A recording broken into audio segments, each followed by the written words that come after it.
कुछ बताने वाला था, फिर आपका समय खराब हो जाएगा। चलो मैं 2 मिनट में एक्सप्लेन करता हूँ, आप समझ पाना। मैं अपनी एक्चुअल लाइफ हिस्ट्री आपको समझा रहा हूँ। मैं 2012 में यहाँ तैयारी करने आया था, उसके चक्कर में मैं दिल्ली गवर्नमेंट स्कूल में मैथ का ही मास्टर था। ठीक है भाई, तो मैं वहां पे एडवांस मैथ पढ़ाता था बहुत अच्छे से, क्योंकि वहां पे ज्यादातर एडवांस मैथ ही रहता है, अर्थमेटिक कमजोर रहता है। अर्थमेटिक इतना हैवी नहीं होता जितना एसएससी वगैरह में आता है। तो 2012 में, मतलब 2011 में से एसएससी ने एडवांस मैथ शामिल किया था। जितने भी टीचर मुखर्जी नगर में पढ़ा रहे थे उनका एडवांस मैथ उतना अच्छा नहीं था, क्योंकि मैक्सिमम टीचर ऐसे थे जो काफी सालों से अरिथमेटिक ही पढ़ा रहे थे, उनका एडवांस मैथ इतना अच्छा नहीं था। और चूंकि मैं पढ़ाई एडवांस मैथ रहा था, तो मेरा स्कूल में एडवांस मैथ पढ़ाने का अप्रोच बहुत अच्छी थी। तो धीरे धीरे वहीं से अपना इस मार्केट में जन्म हो गया और हम भी इस मार्केट में आ गए। और मैंने पैरामाउंट करके एक इंस्टीट्यूट था दोस्त, उसको मैंने ज्वाइन किया था 12 जून 2012 को। ठीक है, ये प्रोफेशनल कोचिंग में पहला कदम था। तो जब इस इंस्टीट्यूट को ज्वाइन किया तो उस समय मुझे मिला करते थे 250 रुपए पर घंटे, 250 रुपए पर आवर। और मैं पढ़ाता था करीबन 13 घंटे रोज। तो मैं अपनी जो स्कूल में अर्निंग करता था उतनी अर्निंग भी नहीं कर पाता था, लेकिन मैं मेहनत करके लगा रहता था इस काम में। तो मेरे भाई हुआ क्या कि एक स्टेज ऐसी आई कि जीवन में ठहराव आ गया। मतलब महीने में आप लाख रुपए कमा ले रहे हैं और आपके जीवन में ठहराव आ गया। ये भी मेरे लिए बहुत था, लेकिन इससे पहले भी मैं इससे ज्यादा पैसा कमा रहा था सरकारी स्कूल में भी, क्योंकि मैं ट्यूशन व्यूशन करा के इससे लगभग डबल ट्रिपल पे कमाता था। तो ऐसा नहीं है कि मेरी इसमें आने से इनकम बढ़ी। तो हुआ क्या कि इसी काम पे मैं लगातार चलता चला गया। मैंने करीबन 1 साल इसी चीज पे निकाल दिया। वक्त आया 2013 का, लगभग इन्हीं दिनों का, जून जुलाई के आसपास का। मुझे जरूरत महसूस हुई कि यार मैं, देखिए हर आदमी के सपने होते हैं आगे बढ़ने के, इसमें कोई बुराई नहीं। हर आदमी के पैसे कमाने के भी सपने होते हैं, इसमें कोई बुराई नहीं है। मैं आपको सच बता रहा हूं, मैं इस रोजी पे खड़ा हूं, मैं कतई आपको झूठ नहीं बोल रहा हूं। मुझे सच मायने में ये भी नहीं पता था कि एसएससी की कोई बीमारी है भी। मैंने कभी जीवन में एसएससी का नाम नहीं सुना था, एसएससी मैंने एग्जाम दिया ही नहीं था, क्योंकि मैं अपने मैथ वाले बैकग्राउंड पे था। तो वहां से हटके मैं जीवन में सोच ही नहीं पाया। सरकारी स्कूल में पढ़े, उसके बाद सरकारी कॉलेज में पढ़े, फिर अपना कॉलेज के दौरान ही मैं प्राइवेट कॉलेज में, मतलब मेरे नंबर थोड़े से भगवान की तरह से ठीक ठाक आ जाते थे, तो मैंने कुल मिला के कर लिया था काम। तो मुझे एसएससी का पता ही नहीं था, मैंने सोचा भी नहीं कभी जीवन में एसएससी के बारे में। ये तो 2012 में मेरे यूपीएससी की तैयारी का मन में आया और उसकी वजह से मैं यहाँ एसएससी में आ गया। फिर मैंने 1 साल लगभग पढ़ाया। उसके बाद कुछ टीचर ऐसे मिल गए जो सीनियर थे, जो ऑलरेडी यहाँ पढ़ा रहे थे, और ऐसा कुछ हुआ कि उनको एडवांस आता नहीं था और मैं एडवांस ठीक ठाक पढ़ा लेता था, डिटेल ही पढ़ाता, लेकिन ठीक ठाक पढ़ा लेता था उस समय। तो बच्चे थोड़े से दीवाने हो गए थे। एक क्लास की स्ट्रेंथ होती थी 250 बच्चों के आसपास की, 250, किसी में 300 बच्चा, इससे ज्यादा की स्ट्रेंथ नहीं होती थी। तो कुछ ही लोग चिढ़ते थे, तो इन्होंने टॉन्टिंग कसनी शुरू कर दी टीचरों ने कि भाई दम है तो इंस्पेक्टर बन के दिखाओ, दम है तो इंस्पेक्टर बन के दिखाओ, तब तो बात माने, है ना। तो इंस्पेक्टर पढ़ा वही सकता है जो इंस्पेक्टर बना हुआ। और इनमें कुछ टीचर ऐसे थे जो ऑलरेडी एसएससी में सिलेक्टेड थे, और मैंने चूंकि नाम ही नहीं सुना था इस बीमारी का, तो मैं कभी जानता ही नहीं था इस बारे में। तो मैं थोड़ा सा हताश होता था यहाँ पे कि यार इस तरीके से तो साल भर मेहनत करी और हम बहुत सारे बच्चों में पहुंच नहीं पा रहे हैं, तो हमारा तो जीवन यहीं पे रुक जाएगा। आज 250 है, मेहनत कर लेंगे, कल को 275 हो जाएगा, उसके बाद फिर 300 हो जाएगा, फिर 325 हो जाएगा। मैं तो उस अर्निंग के सोर्सेज को भी इक्वेट नहीं कर पाऊंगा जो मैं ऑलरेडी गवर्नमेंट में कमाने लग रहा था। तो उसके बाद कहानी ये हुई कि ये चीजें चलते चलते, और मुझे एक दिन ये लगा कि यार मैं इन पूरे दिन में अगर 2000 बच्चा पढ़ाया है, तो मैं तो, मेरा जीवन तो सिर्फ इन 2000 बच्चों तक ही सिमट के रह गया। और उस समय सच मायने में यूट्यूब था ही नहीं, और था भी तो मतलब मैं कति काला अक्षर भैंस बराबर था टेक्नोलॉजी के मामले में। तो मुझे बिल्कुल आज भी चीजें समझ नहीं आती हैं। आज भी मैंने ये जो पढ़ाया है इस नए वाले बोर्ड पे समझने में 3 घंटे लगाए कि कैसे होना, और अब मैं भूल भी गया था, इसलिए वो पीएनजी में अपलोड भी नहीं कर पा रहा हूं। तो मैं बहुत परेशान हो गया कि क्या किया जाए, क्योंकि यूट्यूब होता तो आप अपने लेक्चर यूट्यूब के थ्रू प्रमोट कर सकते हैं और अपने आप को आगे ला सकते हैं, बहुत सारे बच्चों के सामने ला सकते हैं। और आप पैसा कमाना कभी भी बुरी चीज नहीं है, लेकिन गलत तरीके से कमाना बुरी चीज है। तो मैंने अपनी एक बुक निकाली, और उस समय मेरी महीने से यहाँ लाख रुपए के आसपास बनती थी, और स्कूल भी मेरा लगभग ऐसा रहता था, स्कूल से कभी 20 दिन की तनख्वाह मिली, कभी 15 दिन की मिली, कभी छुट्टियां मतलब काट लेते थे, क्योंकि इधर कोचिंग में लगातार रहते थे। तो मैंने अपनी एक बुक निकालने की सोची, और जब मैंने अपनी बुक निकाली तो हालात ये थी कि कोई उस बुक को परचेज करने वाला नहीं था दुकानदार। मैं खुद दुकानों पे जाके प्रमोट किया कि यार बुक रखो तो सही, नहीं बिकेगी तो मैं वापसी ले लूंगा। रखने को भी तैयार नहीं थे, लेकिन मेरे पास जितने भी बच्चे थे, मैंने छोटी छोटी किताबें निकाली 15-15, 20-20 पेज की, और धीरे धीरे मेरी चीज चलने लग गई और बच्चा समझने लग गया। मुझे वहां से ये पता चल गया कि मैं अगर अपने आप को बहुत बड़े लेवल पे ले जाना चाहता हूं तो मुझे इस लाइन में आगे ले जाना पड़ेगा। लेकिन जब मुझे आगे ले जाना पड़ा तो मेरे को पता चला कि हर महीने का लाख रुपए का तो पब्लिकेशन का खर्चा चल जाता है, बुक लिखने में खर्चा लग जाता है। और कभी भी पब्लिकेशन हाउस जो है ना, कोई भी पब्लिकेशन हाउस कभी भी प्रॉफिट का धंधा नहीं हो सकता, ये हमेशा ही लॉस का धंधा है।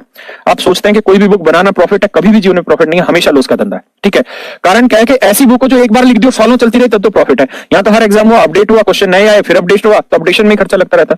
तो मेरा लगभग इतना खर्चा तो पब्लिकेशन हाउस में लगता था, मैं घर ले कुछ जा पाता नहीं था। घर वाले भी कहते थे एक तो साले तू पागल है, तूने अपनी सरकारी नौकरी के दाव लगा रखा है, सबको पता चल गया तू कोचिंग कर रहा है, कल को तू नौकरी से भी हट जाएगा।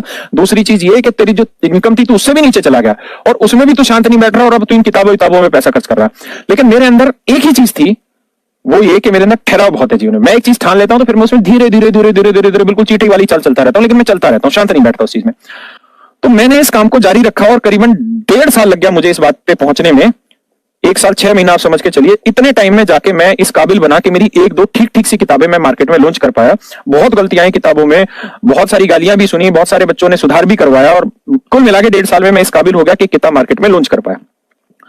तो उस किताब के थ्रू मुझे जो 2000 बच्चा मेरे पास पढ़ता था, उस 2000 बच्चे तक तो किताब जाती थी। धीरे धीरे वो किताब 2000, 3000, 5000 बच्चों तक चली गई। उसके बाद एक लड़का था मेरे पास, मतलब मेरे पास नहीं, एक था प्रखर नाम का लड़का, बहुत अच्छा बच्चा था वो। उसने मुझे एक दिन ज्ञान दिया कि सर ये किताबों में है ना, आप जो क्वेश्चन लिख रहे हैं, हर क्वेश्चन अगर आपने लिखा था आप साथ ही साथ इसका वीडियो सॉल्यूशन भी दे सकते हैं बच्चे को। मैंने कहा यार ये कैसे संभव होता है। उसने 1-2 डेवलपर वगैरह से मिलवाया और सारी कहानियां मेरी सेट कराई कि ऐसे होगी और इसमें इतना इतना खर्चा होगा, करीबन 20-22 लाख रुपए का खर्चा होगा। उस समय मेरे पास इतना पैसा बिल्कुल भी नहीं था, क्योंकि घर वाले पहले ही मुझे घोषित कर चुके थे कि तू पागल है। क्यों? क्योंकि मैं घर 1 रुपया भी ले जा नहीं पाता था, सारा किताबों में खर्च कर देता था। तो मेरे पास पैसा नहीं था, मैंने कहीं से जुगाड़ करके वो पैसा दिया, लगभग इतना रुपया लगा था मेरा, और मैंने वो टैब डेवलप करा के वो काम कराया और वो वीडियो सॉल्यूशन तैयार कराया। सर आप विश्वास करिए, उस बच्चे की सलाह की वजह से आज मैं आपके सामने हूं। मेरी इन बुक्स के अंदर जब मैंने 7300 करके अपनी बुक लॉन्च की थी, तो जब पहले महीने लॉन्च की थी ना, और जब मैं वीडियो सॉल्यूशन हर एक क्वेश्चन का डालने लगा था, जबकि पूरे क्वेश्चन का डाला नहीं था, तब भी मैंने 1 लाख किताब 1 महीने में बेचनी चालू की थी।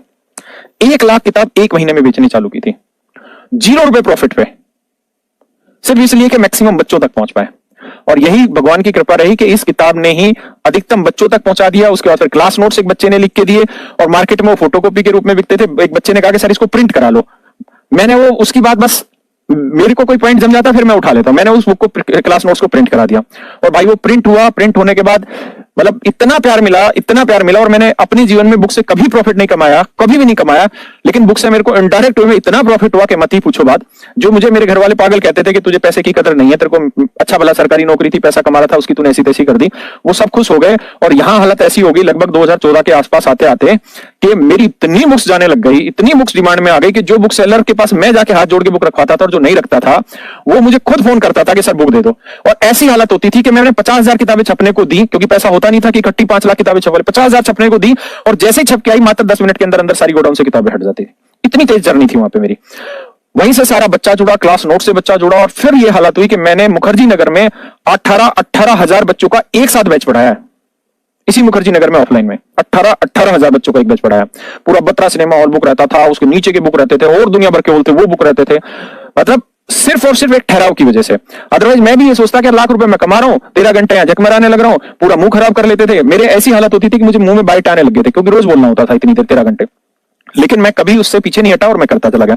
जब मैं धीरे धीरे ऊपर उठने लगा तो जो साथी लोग थे, जो कि अच्छे आदमी थे, लेकिन उस समय उनकी फील हो सकता है कोई दूसरी हो, तो उन्होंने मुझे इस तरीके से डाउन किया कि मास्टर से तो कोई भी बन सकता है, लेकिन इंस्पेक्टर बन के दिखा तेरे में दम है तो। और मेरी एज वहां पे ओबीसी के थ्रू बस लास्ट ही थी। मैंने वो एसएससी का फॉर्म भर दिया सिर्फ और सिर्फ उनकी चिड़ की वजह से कि यार वो रोज इसी बात को टिंटो कसते थे कि इंस्पेक्टर नहीं बन सकता, इंस्पेक्टर बन के दिखाओ तब दम है, हम बने हैं, हम ये हैं वो हैं। और मैंने अटेम्प्ट दिया भाई, मैं इंस्पेक्टर बन गया, एक्साइज इंस्पेक्टर मेरा सिलेक्शन हुआ। उसके बाद मुंबई मेरी ज्वाइनिंग वगैरह आई। तो उसके बाद मैं उस चीज के थ्रू भी उन लोगों को जवाब दे पाया कि यार ऐसा नहीं है कि आप इस तरह से सोच रहे हो। और जो लोग मुझसे हाथ मिलाने में भी कतराते थे, मैं एक बहुत बड़े टीचर थे, फिर मैंने उनसे हाथ मिलाने को आगे बढ़ाया। जब मैंने पढ़ाना शुरू किया था 2-3 महीने में जब जानने लगे, उन्होंने मुझसे हाथ नहीं मिलाया था, उन्होंने मेरे कंधे पे हाथ रख दिया था।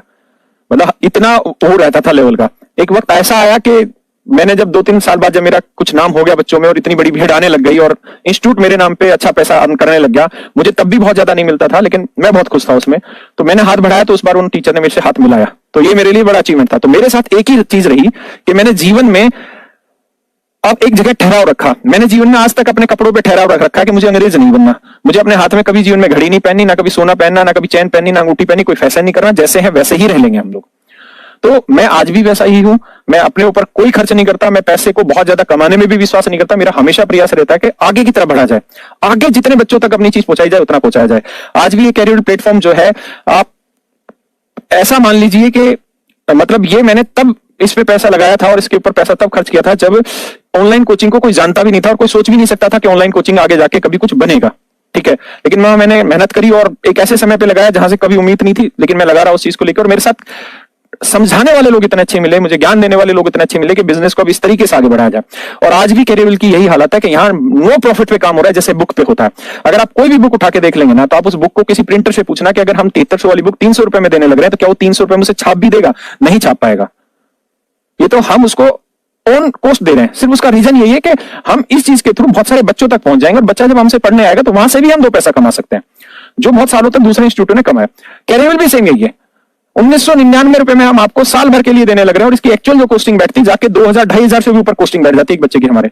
लेकिन यहाँ पे भी उद्देश्य यही कि हम अधिकतम बच्चों तक पहुंच पाए, ना कि हम पैसे ओरिएंटेड रह जाए। इसलिए हमारा उद्देश्य पैसे का ओरिएंटेशन नहीं है। हमारा मेन उद्देश्य है कि अधिकतम बच्चों तक पहुंच पाए, उनकी सर्विस कर पाए और उसके थ्रू फिर आगे बढ़ जाए। तो ये मेरा उद्देश्य है।